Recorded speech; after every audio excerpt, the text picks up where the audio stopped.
அஸ்ஸலாமு அலைக்கும் வரஹ்மத்துல்லாஹி தஆலா வபரகாத்துஹு. அல்ஹம்துலில்லாஹ் அஸ்ஸலாத்து வஸ்ஸலாமு அலா ரசூலில்லாஹி ஸல்லல்லாஹு அலைஹி வஸல்லம்.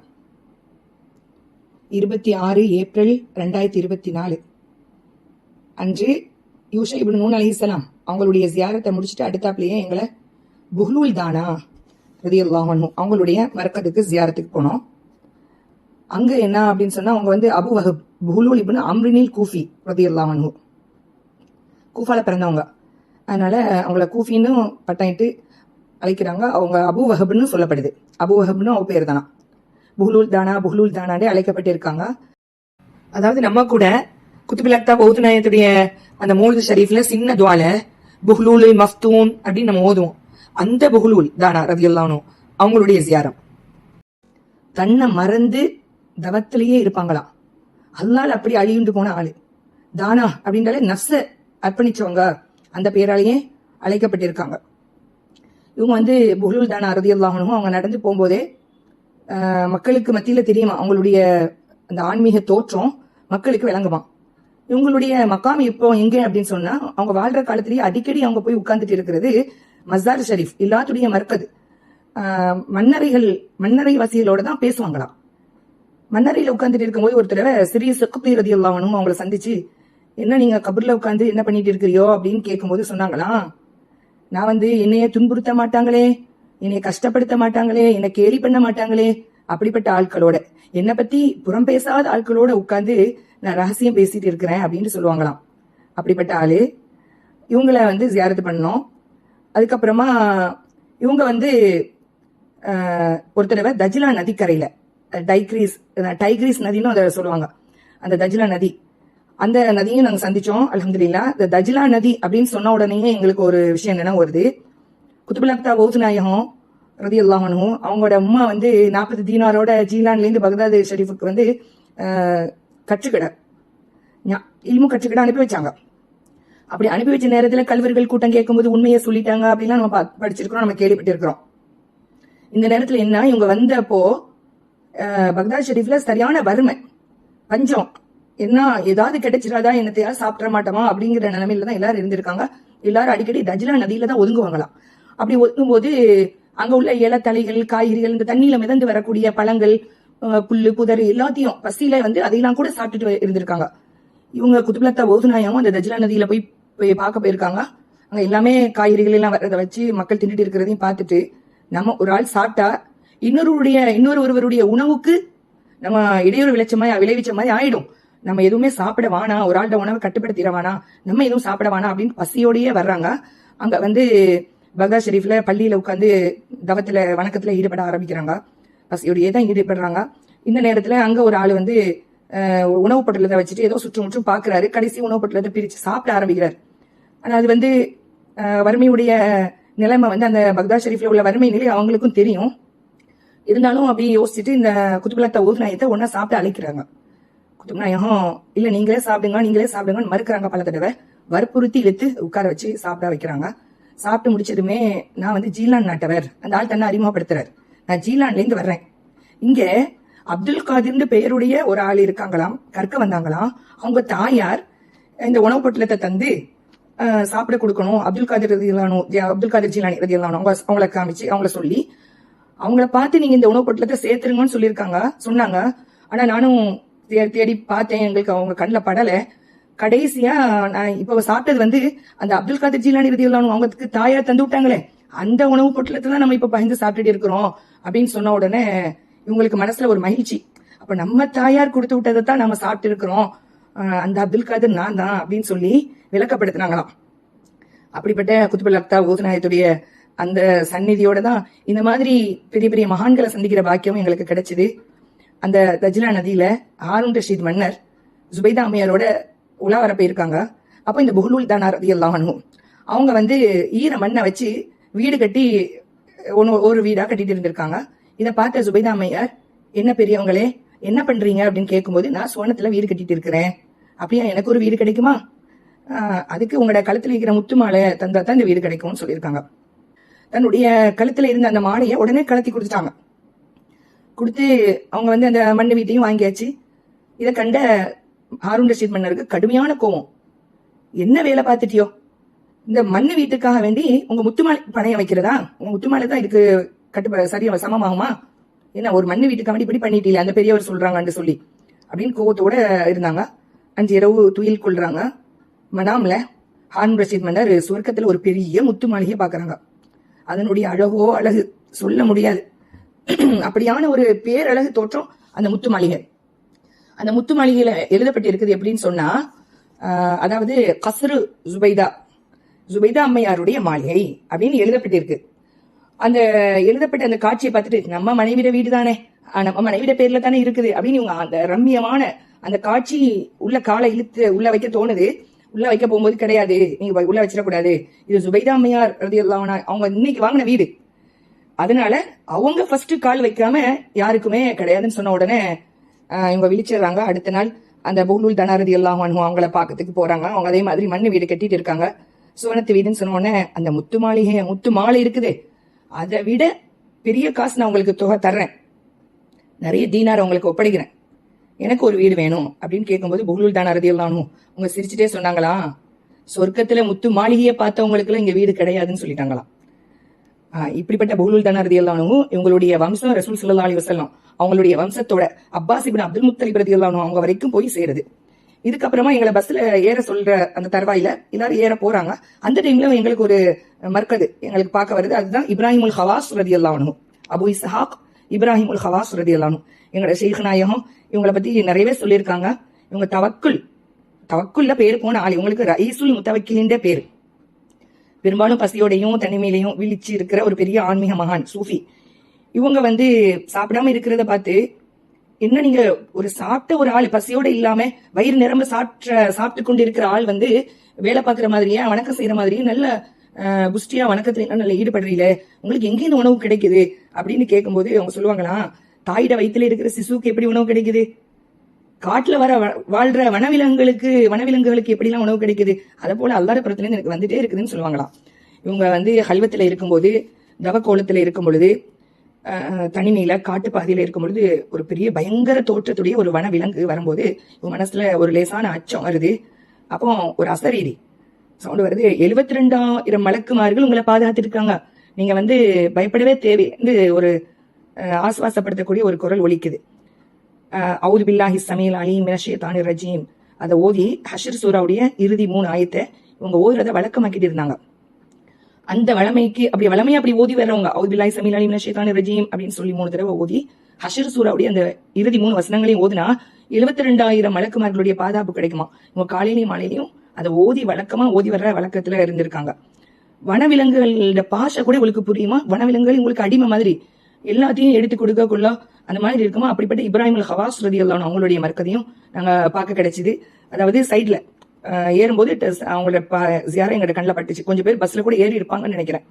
இவங்க இப்ராஹிமுல் ஹவாஸ் ரலியல்லாஹு அன்ஹு ஹிஜ்ரி 291 மறைஞ்சிருக்காங்க. சரியான வயிற்றுப்போக்கு. அந்த நேரத்துல அவங்க அவங்களுடைய மறைவு இருந்திருக்குது. இதுக்கு அடுத்து நாங்க சல்மான் பாக், நாங்க ஷூனுசியா ஏரியா அங்க இருந்து நாங்க சல்மான் பாக்குக்கு நாங்க பஸ்ல ஏறி ஜியாரத்துக்கு போறோம். போற வழியிலேயே நாங்க தஜ்லா நதியையும் பார்த்தோம். அவங்க சல்மான் பாக்கு நெருங்கும் போது கிஸ்ரா கோட்டையும் காமிச்சாங்க. கிஸ்ரா கோட்டை அப்படின்னு சொன்ன உடனே நமக்கு நினைவு வருவது கண்மணி ஹபீப் ஸல்லல்லாஹு அலைஹி வஸல்லம் அவங்க அவங்களுடைய மோஜிசத், அவங்க பிறக்கும் போதே எத்தனையோ அற்புதங்கள் நிகழ்ந்தது. அதுல அந்த கிஸ்ரா கோட்டை, கிஸ்ரா மன்னர் எல்லாருமே அந்த கோட்டை விழுந்துச்சு. கோட்டையுடைய அந்த 14 தூண்கள், உறுதியான அந்த தூண்கள் ரசூல் ஸல்லல்லாஹு அலைஹி வஸல்லம் பிறந்தப்பவே விழுந்துச்சு.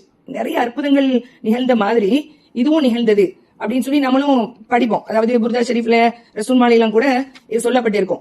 நம்ம பேர்காலமான போது அதுல கூட புத்துகளும் அடித்துக்கொண்டு கீழே விழுந்ததுவே கிஸ்ராவும் போத மாதிரி தட்டழிந்து போய்விட்டார். இதே தான் பூசரிமாம் ரலியல்லாஹு அன்ஹு சொல்லும் போது ஓபாத்த ஈவானு கிஸ்ரா ஓஹுவ முன்சதிவன் அந்த அடியில அழகா விளக்கி தருவாங்க. ரசூல் மாலையில கூட கிஸ்ரா வேணும் மலிக்கு கோட்டைகள் கொம்மையெல்லாம் கசுராக துண்டு துண்டா கீறி விழுந்ததுகான். அந்த காட்சி எங்களுக்கு அப்படியே கிடைச்சிது.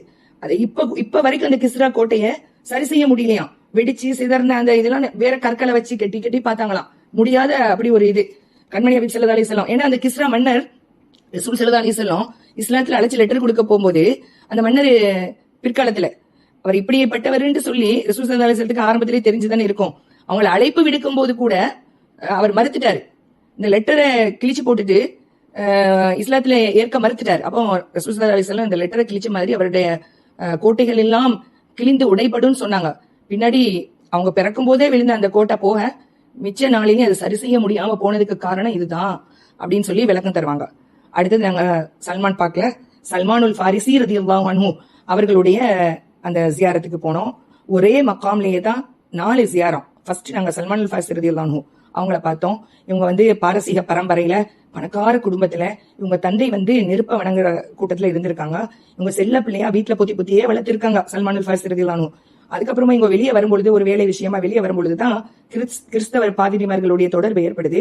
அவங்களுடைய அந்த வணக்கங்கள் மூவதையெல்லாம் ரசிச்சு அங்க இருக்க ஆரம்பிச்சிருக்காங்க. அதுக்கப்புறம் அங்க ஒரு பெரியவர் சொல்லியிருக்காங்க, உங்களுடைய வணக்கத்தினுடைய தாகம், தவநிலையுடைய தாகம், இல்முடைய தாகம், இதுக்கெல்லாம் பொருத்தமான ஒரு ஆளு பேரிச்சம் மரங்கள் நிறைந்த எஸ்ரிப்ல ஒரு ஆள் வெளியாக இருக்கிறாங்கன்னு சொல்லி கண்மணி ஹபீப் ஸல்லல்லாஹு அலைஹி வஸல்லம் அவங்களுடைய அடையாளத்தெல்லாம் சொல்லி அனுப்பி வச்சிருக்காங்க.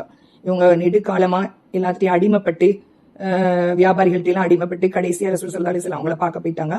ரசூல் ஸல்லல்லாஹு அலைஹி வஸல்லம் இவங்களை ஒரு யகூதிட்டேந்து விடுதலை செஞ்சு 300 பேரிச்சம்பள மரங்களை நட்டுவதாகவும் 40 ஊக்கியா தங்கத்தை கெட்டிக்கிறார் எல்லாத்தையும் கொடுத்து இவங்களை விடுதலை பண்ணிட்டாங்க. இவங்க அகல் போர்ல இந்த ஹந்தக் யுத்தத்துல அகல் வெட்டுறதுக்கு உறுதுணையா இருந்தவங்க. இவங்களுடைய ஆலோசனைப்படிதான் அங்க அகல் தோண்டப்பட்டுச்சு. ஹந்தக் யுத்தத்துக்கு மதீனா ஷெரீஃப் 3 பாகமுமே இயற்கை தோற்றத்துல பாதுகாப்பான இருந்துச்சு. நீங்க இந்த சைடும் அகல் வெட்டிட்டா எதிரிகள் உள்ள போறதுக்கு ஈஸியா உள்ள போற வழி இல்லாம போயிரும் அப்படின்னு சொல்லி 3000 பேர் ஒன்னா சேர்ந்து அகல் வெட்டுறாங்க. சல்மானுல் ஃபாரிசி ரலியல்லாஹு அன்ஹு ஆலோசனைப்படி முஹாஜிர்கள் இந்த கூட்டம் கூட்டமா பிரிக்கிறாங்க. கொஞ்சம் கொஞ்சமா அந்த அகல் தோன்றதுக்கு முஹாஜிர்கள் சொல்றாங்க சல்மானுல் ஃபாரிசி ரலியல்லாஹு அன்ஹு எங்களோட இருக்கட்டும். அன்சாரிகள் சொல்றாங்க இல்ல எங்களோட இருக்கட்டும். ஆனா கண்மணி ஹபீப் ஸல்லல்லாஹு அலைஹி வஸல்லம் சொல்லிட்டாங்க, சல்மானும் மின்னி, சல்மான் என்னை சார்ந்தவர், அவங்க என்னோட இருக்கட்டும் அப்படின்னு சொல்லி அஹ்லுபைத் அப்படின்னு ஒரு வார்த்தையை சொல்லியிருக்காங்க. சல்மான் என்னுடைய அஹ்லுபைத்துல உள்ளவங்க ரலியல்லாஹு அன்ஹு அப்படின்னு கண்மணி ஹபீப் ஸல்லல்லாஹு அலைஹி வஸல்லம் அவங்களால் சிலாயித்து சொல்லப்பட்ட அந்த சல்மானுல் ஃபாரிசி ரலியல்லாஹு அன்ஹு அவங்களுடைய ஜியாரத்தையும் நாங்க சந்திச்சோம், அவங்களையும் பார்த்தோம்.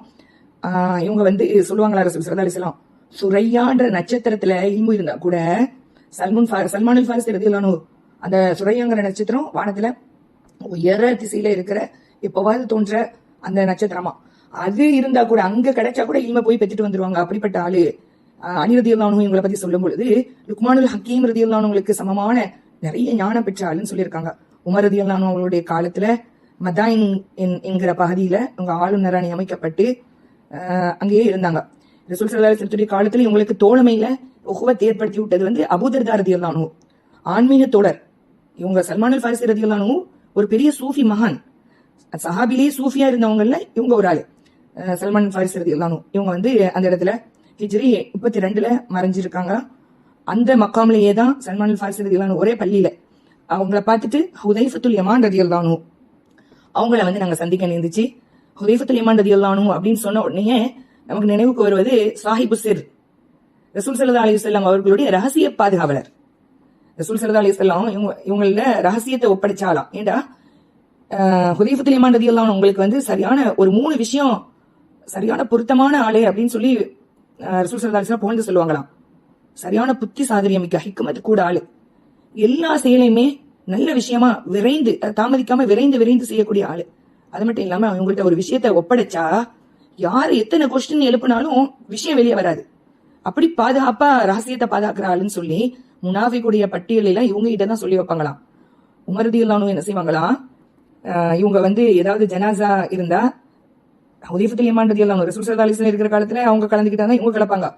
அவங்களுடைய காலத்துக்கு பிறகு கூட ஹுதைஃபத்துல் யமான் ரலியல்லாஹு அன்ஹு எந்த ஜனாசால கலந்துக்கிறாங்களோ அதுலதான் உமர் ரலியல்லாஹு அன்ஹு கலப்பாங்களாம். ஏன்னா அவங்கள்ட்ட பட்டியல் இருந்துச்சு, விஷயம் தெரிஞ்ச ஆளு அப்படின்னு சொல்லி உமர் ரலியல்லாஹு அன்ஹு அவங்கள பற்றி பிடிச்சு அவங்கள தோழமையில வச்சு அவங்களோட காலத்துலதான் இவங்களையும் மதாயின் கூஃபா இந்த மாதிரி இடத்துக்குலாம் ஆளுநரா நியமிச்சு கடைசியா அந்த மதாயின் பகுதியில அந்த சல்மான் பாக்குங்கிற இடத்துல இவங்களும் அடங்கப்பட்டிருக்காங்க, ஒரே கோட்டையில தான். அடுத்தது கொஞ்ச நாட்டு அதே மக்காம்ல தான் அப்துல்லா இப்னு ஜாபிருல் அன்சாரி ரலியல்லாஹு அன்ஹு அவங்களுடைய ஜியாரத் இருந்தது. இவங்க யாரு அப்படின்னு சொன்னா இமாம் அலி ரலியல்லாஹு அன்ஹு அவங்களுக்கு உதவி செஞ்ச ஒரு ஆள். ஜாபிர் ரலியல்லாஹு அன்ஹுடைய அந்த வம்சத்துல வந்த ஆளுதான் அன்சார் கோத்திரத்துல ஜாபிர் ரலியல்லாஹு அன்ஹுடைய வம்சத்துல வந்த ஆளு. இவங்களும் அப்துல்லா இப்னு ஜாபிர் ரலியல்லாஹு அன்ஹு இமாம் அலி ரலியல்லாஹு அன்ஹுக்கு ரொம்ப உதவியா இருந்த, அவங்களுடைய காலத்துல அவங்களுடைய ஆட்சி காலத்துல ரொம்ப உதவியா இருந்த ஆளு. அவங்களுக்கு பக்கத்திலேயே அதே மக்காம்லயே தாஹிர் இப்னு முஹம்மது பாக்கர் ரலியல்லாஹு அன்ஹு. முகமது பாக்கர் ரலியல்லாஹு அன்ஹுன்னு சொன்னாலே அலி ஜைனுல் அப்தீன், ஹுசைன் ரலியல்லாஹு அன்ஹுடைய பிள்ளை அலி ஜைனுல் அப்தீன் ரலியல்லாஹு அன்ஹு, அவங்களுடைய பிள்ளை பாக்கர் ரலியல்லாஹு அன்ஹு. அவங்களுக்கு நிறைய பிள்ளைகள். அதுல ஒரு ஆள் வந்து அலி ரலியல்லாஹு அன்ஹு, அலின்னு ஒரு ஆள். இப்ராஹிம், ஜாஃபர் ரலியல்லாஹு அன்ஹு, இமாம் ஜாஃபர் ரலியல்லாஹு அன்ஹுலாம் நம்ம ஓதுமே ரஜப் 22 அவங்களோட பேரால பூரியான் ஃபாத்தியாலாம் ஓதுவோம். அப்ப அவங்க எல்லாம் பாக்கர் ரலியல்லாஹு அன்ஹுடைய பிள்ளை தான். உங்களுக்கு 5 ஆம்பளை பிள்ளை, அதுல அலி ரலியல்லாஹு அன்ஹு அப்படின்னு ஒரு ஆள் இருந்தாங்க. அவங்களுக்கு தான் தாஹிர் அப்படின்னு சொல்லி பட்டம். அவங்க பட்ட பெயர் எதனால அப்படின்னு சொன்னா பரிசுத்த ஆளு, சரியான சுத்தமா ஆரோக்கியமா எல்லாத்திலையும் அழகான முறையில பல ஒரு ஆளு. அதனால அவங்களுக்கு அவங்க பேர் அழிந்து இருந்தா கூட தாஹிர்னு பட்ட பெயர் அளிக்கப்பட்டு தாஹிர்னே பழகிட்டு வந்திருக்காங்க. அந்த தாஹிர் அவங்க அந்த பாக்கர் ரலியல்லாஹு அன்ஹுடைய மகனார் தாஹிர் ரலியல்லாஹு அன்ஹு அவங்களும் அந்த மக்காம்ல தான் அடங்கப்பட்டிருந்தாங்க. எல்லாருடைய ஜியாரத்தையும் நாங்க முடிச்சுட்டு மகரிபி எல்லா தொழுகையும் முடிச்சுட்டு நாங்க தங்க இருந்த குத்துபுல் அக்தாப் ஹூத்துல் ஆலம் முஹிதீன் அப்துல் காதிர் ஜிலானி ரலியல்லாஹு அன்ஹு அவர்களுடைய அந்த அரண்மனைக்கு, அவர்கள் அரசூற்றிய அந்த ஆன்மீக பீடத்திற்கு அவங்களுடைய ஹுசைனியா டீம் வந்து எங்களை அழைச்சிட்டு போனாங்க. அந்த மக்காம்லேயே கண்மணி ஹபீப் ஸல்லல்லாஹு அலைஹி வஸல்லம் அவர்களுடைய பேரப்பிள்ளை குத்துபுல் அக்தாப் ஹூத்துல் ஆயத்துடைய அந்த அருள் பார்வையில அந்த அரவணைப்புல இருக்கிற பாக்கியம், அங்கேயே துயில் கொள்ற பாக்கியம் எங்களுக்கு எப்பவுமே நாங்க அங்க தங்கியிருந்த எல்லா காலமும் கிடைச்சது. அல்ஹம்துலில்லாஹ். இனி அடுத்த ஜியாரம் 27ஆம் தேதி நாங்க எங்க போனோம் அப்படிங்கறத இன்ஷா அல்லாஹ் அடுத்த பாதியில நாங்க தொடருவோம். அஸ்ஸலாமு அலைக்கும் வரஹ்மத்துல்லாஹி தஆலா வபரகாத்துஹு.